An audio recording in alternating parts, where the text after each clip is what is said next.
Hello and welcome to another episode of Prepare the Answer. I'm glad to have you with me today. Today what I'm asking is it faith or is it evidence? So when you say you follow God, is it based on faith or is it based on evidence? A lot of people would say, a lot of people's objection to following God would be things like, it's just blind faith. The people I speak to don't know why they do it, or if they do it, it's not based on evidence. So it's just this blind faith, and that's not me, and I can't do that because I need evidence. That's commonly what you hear today. But I'm sort of asking the question, which one is it? Well, what I would say is, clearly there's an element of faith in following God. So we don't just do everything. We don't fully know where we're going. We don't fully understand where everything's going to take us. So there's certainly an element, massive element of faith in what I do and what Christians do. We take God at His word and we don't exactly know where that's going to lead. So there's absolutely a massive element of faith in this.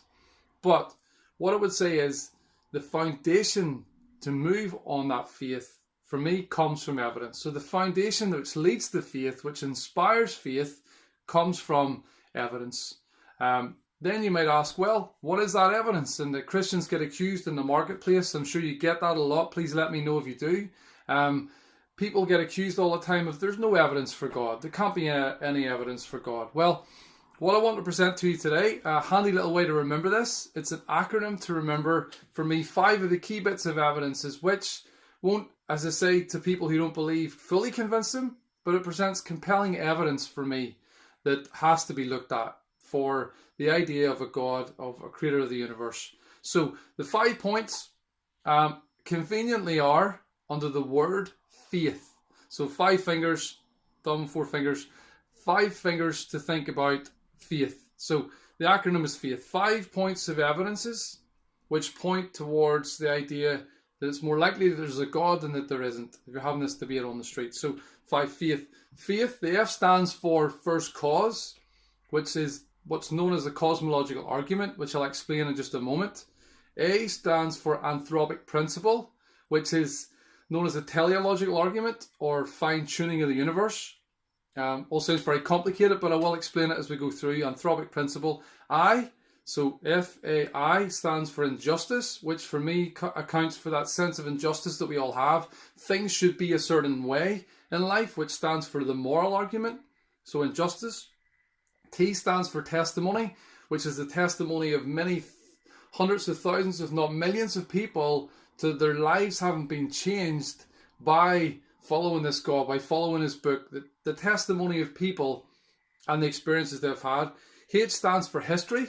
So it's a history of the life of Jesus, the life of the people who wrote about the Bible, and Paul, many others in the Old Testament, the history of the resurrection, archaeological discoveries, and various other things that can account into that. So faith, it's an easy way to remember this. It's all about evidence, but my acronym is called faith. So today what I want to look at briefly, and quite quickly, you can look into it a lot more, is F stands for first cause. So F in the faith word stands for first cause. So what is first cause?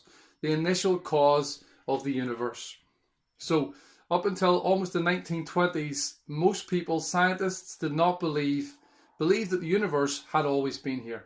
There was no beginning and no end to the universe. And any notion that it came into being was repelled very quickly, because that would imply potentially theological implications. Where did it come from? But due to discoveries, one of them being the Doppler effect, there was a guy called Edmund Hubble in 1929 discovered that the universe planets were actually going apart from each other, were receding at ever increasing levels. So meaning that at some point, all the universe, the planets, the solar system, were all together in one enormous entity at the beginning of everything, essentially. So he discovered that at one point everything was together. So that pointed to the idea that it was one singularity. The other factors as well is the idea that was confirmed by background radiation, which pointed towards the idea that there was a big explosion, and this was the afterglow left after that explosion, which you can look into it more. It's all about the destruction of matter and antimatter, and in terms of the levels, very complicated, way more even than I understand. But this is some of the things which confirmed, and it is accepted today by the scientific community, that the universe came into being at some point. Now, it can't answer anything about how that came about, but it can tell us that it did come about. So, and the discovery of other elements in the universe helped to confirm this even further. So what does that mean?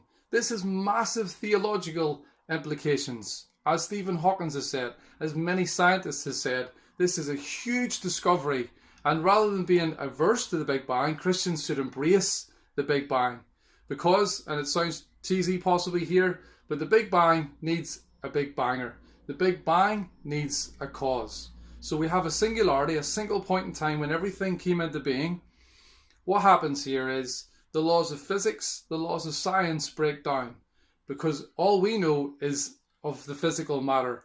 So before the universe came into being, there was no such thing as space, no such thing as time, no such thing as energy or mass or material universe. Nothing existed. And it all came from, as I say, it came from some point in time. So the Big Bang, the question we have to ask is, well, what would be a reasonable explanation? If it needs a cause, surely it has to come from something. And it's sort of illogical to think that it created itself. Nature can't create itself with all the laws within it. Therefore, the question is raised, well, what would be a logical thing to consider for whatever was the cause of the Big Bang? So whatever it created, which we have space, we have time, we have energy, we have matter. So if it created all them things at that point, because again, none of them existed before that point, then what would be a reasonable thing to consider? Well, the most likely explanation for me, logically based on evidence, having looked into some of this, would be things like, well, it has to be something that was spaceless. Space didn't exist before the Big Bang. It was something that was spaceless. Time didn't exist before the Big Bang. It was timeless. No energy existed. It was without energy. It was non-physical because no matter existed before the Big Bang. Whatever caused the Big Bang clearly was very powerful to create such a humongous explosion. So we have something that was spaceless, timeless, incredibly powerful, non-physical, and also you can argue based on the characteristics of our universe that it's a personal, an intelligent mind, because we have mathematical laws which govern our universe. Which I'm just looking out at trees and birds just out my window right now, and how the universe has been intricately designed, which we'll look at next time, which is on the fine-tuning of the universe. But what we can say about the universe then is it seems reasonable to conclude that an intelligent mind was behind that event. Science cannot answer that event because it was before the existence of all the things that we know. So no explanation can ever be provided by science, by physics. And this is the limitation. Stephen Hawking said himself, we can never disprove God through science. It's the wrong medium by which to do that.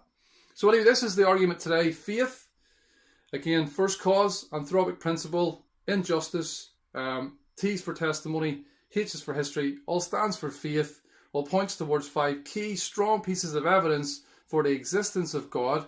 The first one today was first cause, also known as the cosmological argument. If you have any thoughts on this, if it's helped you in any way, if you want to expand it a bit more, please drop some comments on my YouTube channel or my blog.